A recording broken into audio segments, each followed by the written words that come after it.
September 19th, 1944. The dense Hürtgen forest near Aachen, Germany. Oberleutnant Erich Hoffmann of the 9th Panzer Division squinted through his commander's periscope, confident that his Panzer IV tank column would easily dispatch the American armor reported in the area. The Americans only had their inferior Sherman tanks in this sector, and every German tanker knew how readily those Ronsons burst into flames when struck. "We will be home for dinner tonight," Hoffmann assured his crew as they moved forward. They had no idea they were about to encounter something far deadlier than any Sherman. Before we dive into this story, drop a quick hi in the comments and tell me where you're watching from. It really helps support the channel. This is the untold story of how the lightning-fast American M18 Hellcat tank destroyer created a psychological terror among German Panzer crews that fundamentally altered tank warfare on the Western Front, proving that speed and tactics could overcome the seemingly insurmountable advantage of German armor. The morning sun filtered through the mist hanging over the Belgian countryside near Malmedy.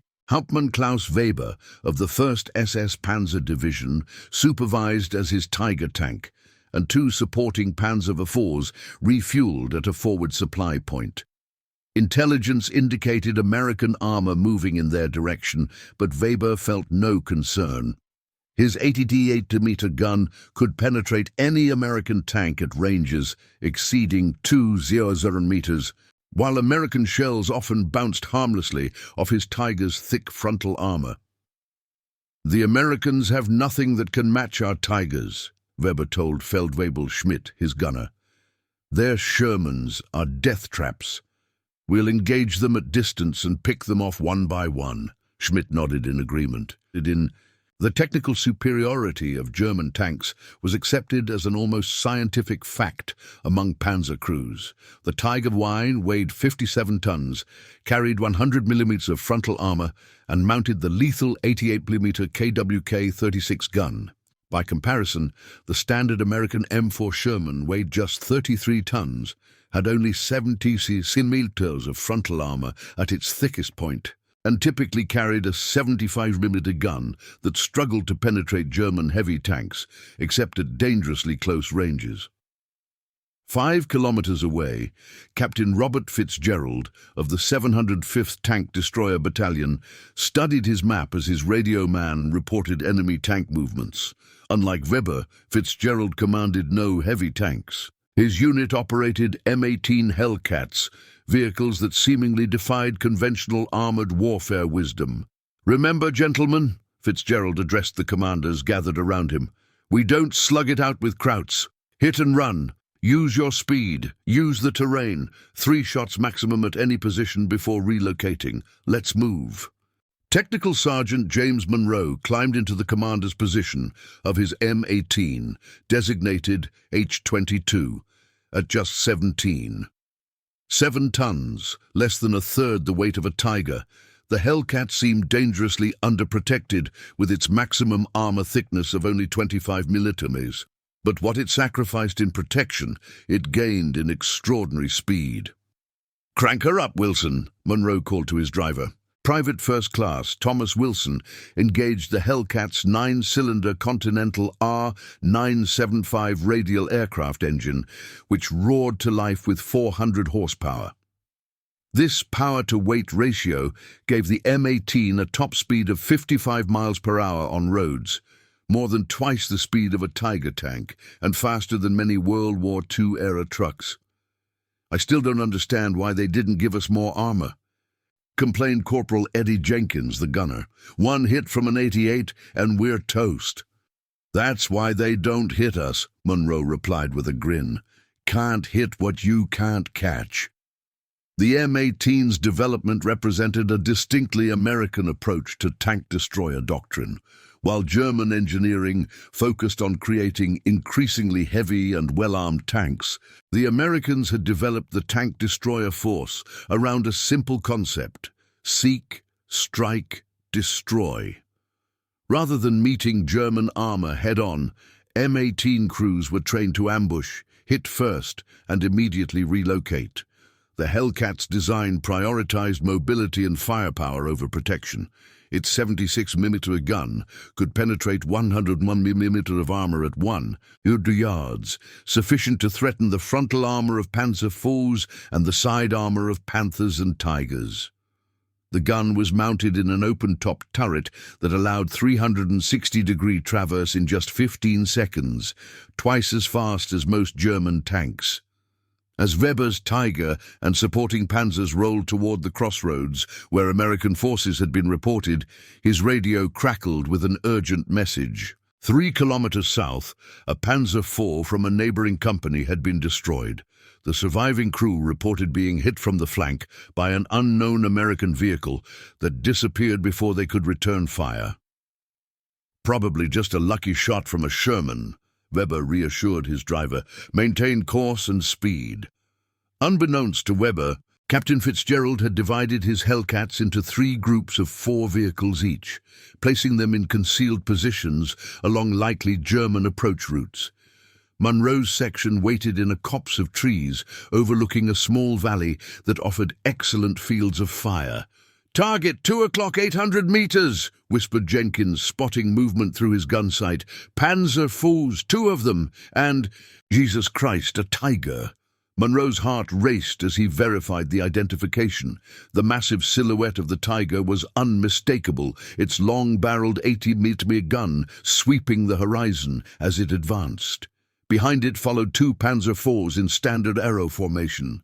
"Hold fire until my command," Munro ordered. "Target the Panzer IVs first. The Tiger will be slower to react." This decision reflected standard Hellcat tactics. While the 76mm gun could potentially penetrate a Tiger's side armor at this range, the Panzer IVs presented more vulnerable targets and could be neutralized more quickly. As Weber's tank column entered the valley, he remained confident in German armored superiority. Germany had produced 347 Tiger tanks during the war, an impressive number, but dwarfed by American industrial output. By the fall of 1944, American factories had delivered 507 M18 Hellcats alone, alongside tens of thousands of Sherman tanks. This disparity in production capacity was beginning to tell on the battlefield. "Contact! Right flank!" shouted Weber's radio operator suddenly. "Tank destroyers!" Before Weber could fully process this warning, 3 muzzle flashes erupted from the tree line. 2 armor-piercing shells slammed into the lead Panzer IV, one penetrating its turret ring and another its engine compartment. The tank immediately burst into flames. Weber ordered his gunner to traverse right and return fire, but the Tiger's turret rotated painfully slowly compared to the Hellcats. Before he could bring his gun to bear, the American vehicles had already disappeared in clouds of dust, racing to new firing positions at speeds that seemed impossible for armored vehicles. "Where did they go?" Weber demanded, scanning frantically through his periscopes. "Unknown, Herr Hauptmann," his driver replied. "They're too fast." This encounter demonstrated the psychological impact of the Hellcat's speed. German tankers, accustomed to the methodical pace of armored warfare, found themselves disoriented by vehicles that could strike and vanish before an effective response could be mounted.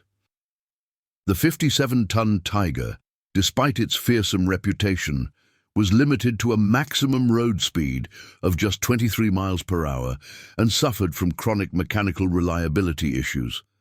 In the close terrain of Western Europe, these limitations proved increasingly fatal. 3 minutes later and 2 kilometers away, Munro's Hellcat skidded to a halt behind a stone farmhouse. His crew had already reloaded and were prepared to engage again. "They'll be coming this way," Munro predicted. "The road network forces them toward this position." Indeed, Weber had ordered his remaining vehicles to pursue the American tank destroyers, his frustration mounting as radio reports indicated other German units were also encountering these lightning-fast opponents. The fundamental contrast between German and American armor philosophy was evident in production statistics. While Germany produced approximately 6, Zeozozeren Panzer Fuse, 6 Theozeren Panthers, and 1 347 Tigers throughout the war. American factories built 49 234 Sherman tanks and 6 748 dedicated tank destroyers, including M10s, M18s, and M36. By September 1944, American forces could replace losses almost immediately, while every German tank lost represented an increasingly irreplaceable asset. Captain Fitzgerald's voice crackled over Monroe's radio.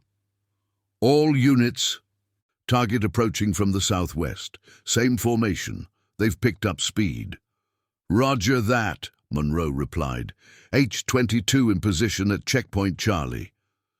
As Weber's Tiger and remaining Panzer IV rounded a bend in the road, they encountered a farmer's cart, seemingly abandoned in the middle of the path.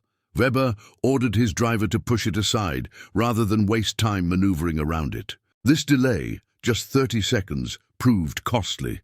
"Fire!" Monroe ordered. 3 Hellcats fired simultaneously from different positions.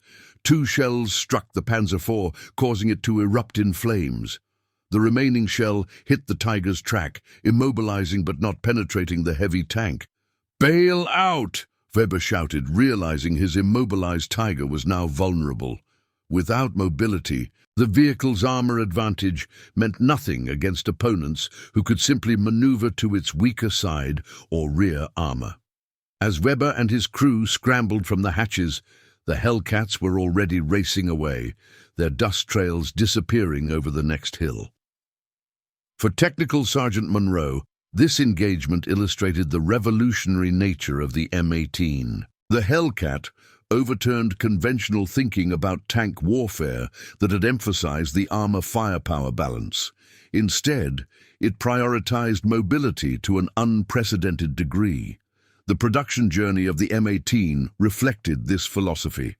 In 1942, the U.S. Army Ordnance Department had requested a tank destroyer faster than anything previously built. The Buick Motor Division of General Motors responded with the T-70 prototype that could reach 50 miles per hour, a speed considered almost reckless for a tracked vehicle. After refinements, it was standardized as the M18 in March 1943, with production beginning at the Buick plant in Flint, Michigan. By comparison, German tank production remained artisanal. While American factories employed standardized mass production techniques, German tanks were often handcrafted with numerous variations between supposedly identical models. A Tiger tank required approximately 300 man-hours to produce, compared to just 4 08 for an M4 Sherman. This difference allowed American forces to accept higher loss rates while maintaining numerical superiority. 3 days after the encounter with Weber's Tiger, Oberleutnant Hoffmann's Panzer IV column moved cautiously through the Hürtgen forest. Reports of American tank destroyers had spread throughout German armored units, creating a new wariness among commanders, previously confident in their technical superiority. "Maintain spacing of 200 meters between vehicles," Hoffmann ordered. "If we encounter Hellcats, do not pursue. Report position and continue mission." This order represented a significant tactical adaptation.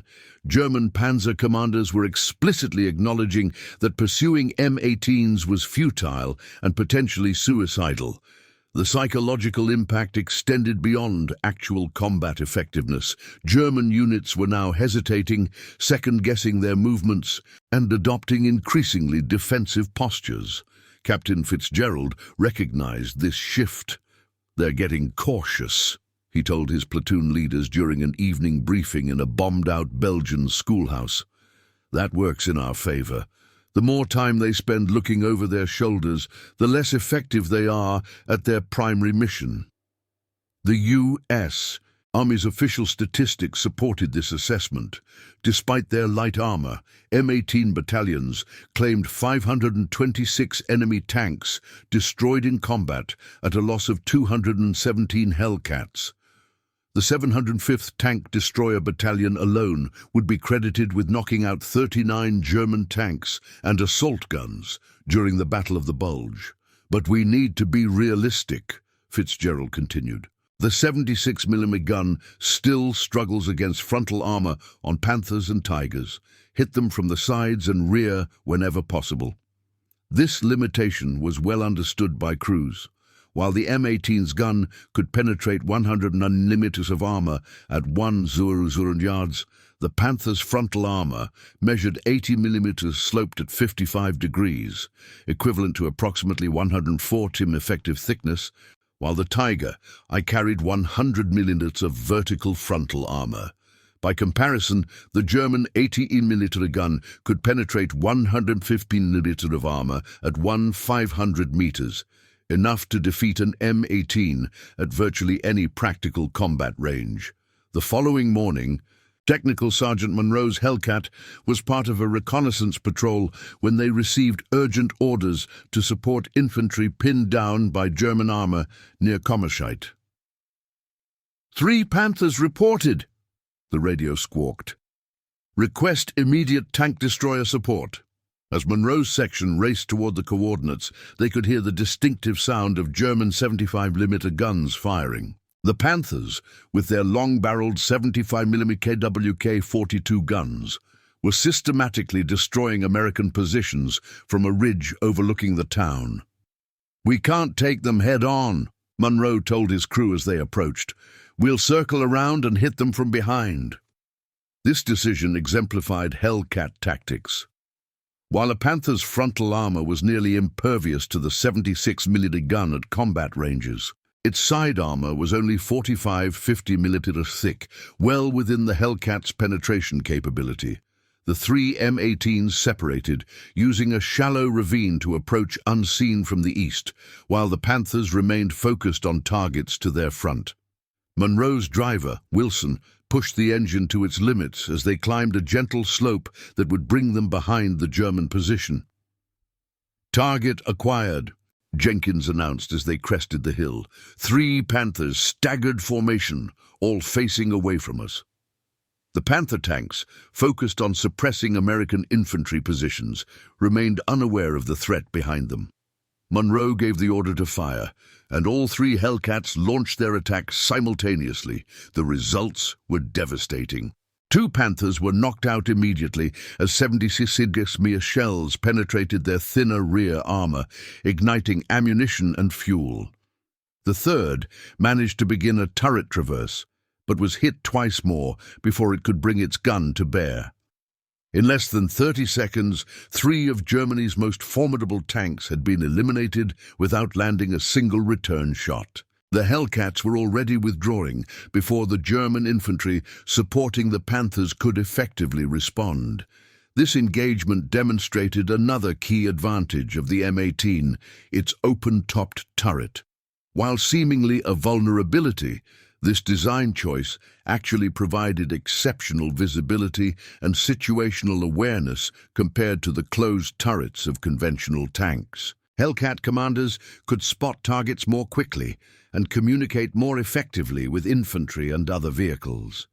As word of such engagement spread, German tankers developed a new respect and fear for the Hellcat that often exceeded their concern about encountering Shermans. While a Sherman might engage in a direct firefight, giving German gunners a chance to target its vulnerabilities, the Hellcat represented an ephemeral threat that could strike from unexpected directions and disappear before countermeasures could be implemented. On October 5, 1944, Hauptmann Weber, now commanding a Panther tank after the loss of his Tiger, held a briefing for his reconstituted company. "American tank destroyers represent our greatest threat," he informed his crews, pointing to a crude sketch of an M18. "They will not engage from the front. They attack from flanks and rear, fire several shots, and relocate immediately. If you spot one, report it, but do not chase. Maintaining formation integrity is vital."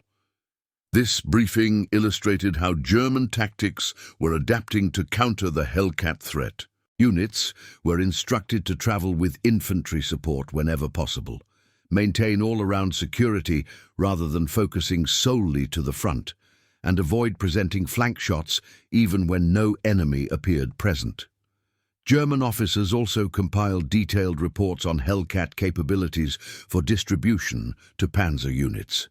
These reports emphasized the M18's extraordinary speed, noting that no German armored vehicle could match its mobility. They also warned about the quick traversing turret and the tendency of Hellcat units to attack in coordinated groups from multiple directions simultaneously. Meanwhile, American commanders were refining their own tactics based on combat experience. Captain Fitzgerald gathered his platoon leaders for a tactics session, using a sand table to demonstrate optimal approaches. "The Germans are adapting," he explained. "They're keeping infantry closer to their tanks and maintaining better all-around security. We need to adjust accordingly." The recommended adjustments included coordinating with American infantry to neutralize German supporting troops before engaging the tanks, using artillery smoke to mask Hellcat movements, and employing communication deception to suggest attacks from one direction while actually striking from another. Technical Sergeant Munro nodded as he listened to these instructions. His crew had already developed their own techniques through hard experience. They had learned to identify German tanks by the sound of their engines before visual contact, recognized terrain features that could mask their approach, and calculate exactly how long they could remain in a firing position before German return fire became effective. 3 shots maximum, then move, no matter what, Munro reminded his gunner Jenkins. "Even if you think you have time for another shot, don't take it. 3 and go." This discipline saved countless Hellcat crews. The M18's thin armor meant that even a single hit from a German tank or anti-tank gun would likely be catastrophic. By limiting exposure time and maintaining constant movement, crews maximized their vehicle's advantages while minimizing its vulnerabilities. By November 1944, the psychological impact of the Hellcat had permeated German armored forces. Tank commanders reported hesitation among crews, with drivers reluctant to advance without comprehensive reconnaissance and gunners anxiously scanning flanks rather than focusing on primary objectives. Command staff noted increased fuel consumption as units took longer. More circuitous routes to avoid areas where Hellcats might be lurking. This fear manifested in German military communication. Radio intercepts revealed code words specifically designating Hellcat sightings with higher priority than other Allied armor. Captured documents showed that some Panzer units were now requiring 3-vehicle minimum movements to ensure mutual support against tank destroyer ambushes. On November 17th, Oberleutnant Hoffmann's column finally encountered Munro's Hellcats directly. Moving through a fog-shrouded valley near Schmidt, the German tanks were advancing to support infantry engaged with American forces when radio warnings came too late. "Achtung! Tank destroyers at point 6!" his radio operator shouted. Before Hoffmann could issue orders, the distinctive crack of 76mm guns echoed across the valley. 2 of his Panzer IVs were hit simultaneously, one bursting into flames while the other spun sideways with a damaged track. "Return fire, all units locate and engage," Hoffmann ordered, but the shooting had already stopped. Through gaps in the fog, he caught glimpses of olive-drab vehicles racing away at incredible speed, weaving between trees and disappearing before his gunners could establish proper aim. "Sir, they're gone," his gunner reported with frustration. "They hit and ran again." Hoffmann pounded his fist against the turret in frustration. This pattern had become maddeningly familiar to German tankers: brief, violent contact followed by immediate disengagement before an effective response could be mounted. The psychological effect was perhaps more significant than the actual combat losses, creating a constant sense of vulnerability that wore down crew morale. For Munro and his Hellcat crew, now relocating to their 3rd firing position of the day, The engagement represented textbook execution of their doctrine. They had neutralized 2 enemy tanks without suffering losses, maintained mobility, and preserved their tactical advantage for future encounters. "Wilson, take us up that ridge," Monroe ordered his driver. "We'll set up there for the next shot." Private Wilson maneuvered the Hellcat up a steep incline that would have challenged most tracked vehicles. The M18's high power-to-weight ratio allowed it to climb grades of up to 60% and traverse ground too soft for heavier German tanks. This mobility extended beyond simple road speed. It meant Hellcats could use terrain features inaccessible to Panthers and Tigers, further expanding their tactical options. By December 1944, as German forces prepared for the Ardennes offensive, known to Americans as the Battle of the Bulge, the Hellcat had fundamentally altered armored warfare on the Western Front. German planning now incorporated specific countermeasures against tank destroyers, including increased allocation of self-propelled anti-aircraft guns to Panzer units to provide protection against fast-moving threats. The M18's impact transcended its direct combat record. By forcing German armor to operate more cautiously and defensively, it reduced the effectiveness of Panzer units in their primary offensive role. The psychological burden on German crews, constantly scanning for threats that could appear from any direction at any moment, created fatigue and hesitation that eroded combat performance. On December 16th, as the Ardennes offensive began, Captain Fitzgerald addressed his battalion one final time before they moved to counter the German advance. "Gentlemen, the Germans are coming. They'll have Tigers, Panthers, and everything else they can scrape together. But remember, they fear you more than you fear them. Use your speed, use your brains, hit them where they're weak and be gone before they can react." Throughout the Battle of the Bulge, the 705th Tank Destroyer Battalion would demonstrate the devastating effectiveness of well-employed Hellcats. At Nouville, Hellcats from the battalion helped defend against elements of the 2nd Panzer Division. Knocking out multiple German tanks with minimal losses, the unit would earn a Presidential Unit Citation for its actions during the battle. For Technical Sergeant Monroe and countless other Hellcat crews, the battle represented the culmination of everything they had learned. When his M18 encountered a German Panther near Bastogne on December 20th, the engagement lasted less than 20 seconds. 3 rapid shots to the Panther's side armor, then immediate relocation before German supporting units could respond. The German commander, Feldwebel Heinrich Müller, survived the destruction of his tank. Later interviewed as a prisoner of war, he expressed the sentiment that had become common among Panzer crews. "We feared the Hellcats more than the Shermans," Müller stated. "A Sherman you could fight, you could see them, target them, and your armor usually protected you long enough to get a shot. But the Hellcats, they were ghosts. You never saw them until it was too late. And once they fired, they vanished before you could respond. It was like fighting shadows." This psychological impact represented the true success of the M18 program. Beyond the tanks, it destroyed directly. The Hellcat changed how German armor operated, reducing its offensive effectiveness and forcing defensive adaptations that limited the strategic mobility that had been the cornerstone of Panzer warfare. By war's end, the statistics told a compelling story. The average kill ratio for Hellcat units was 2. 5 German tanks destroyed for each M18 lost, an impressive figure considering the technical advantages enjoyed by German armor.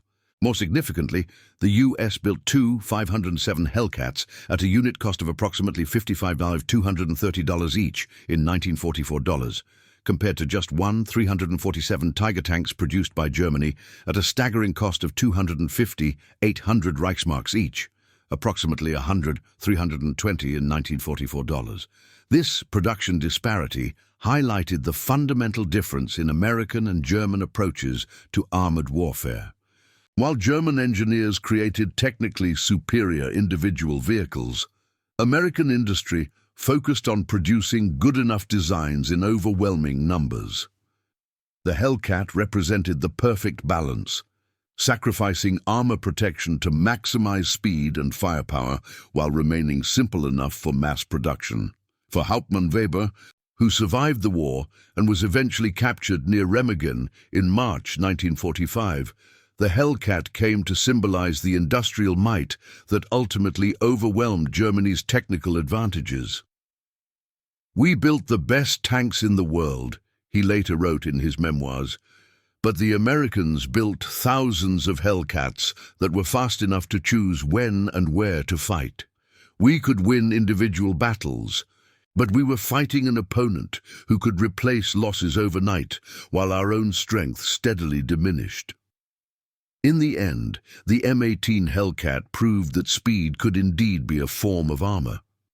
By emphasizing mobility over protection, American designers created a vehicle that neutralized the advantages of German heavy tanks by simply refusing to fight on their terms. The psychological impact on German crews, the constant fear of attacks from unexpected directions, the frustration of pursuing an enemy that could not be caught, and the knowledge that American industry could replace losses almost immediately, undermined German morale and combat effectiveness far beyond the Hellcat's direct battlefield achievements.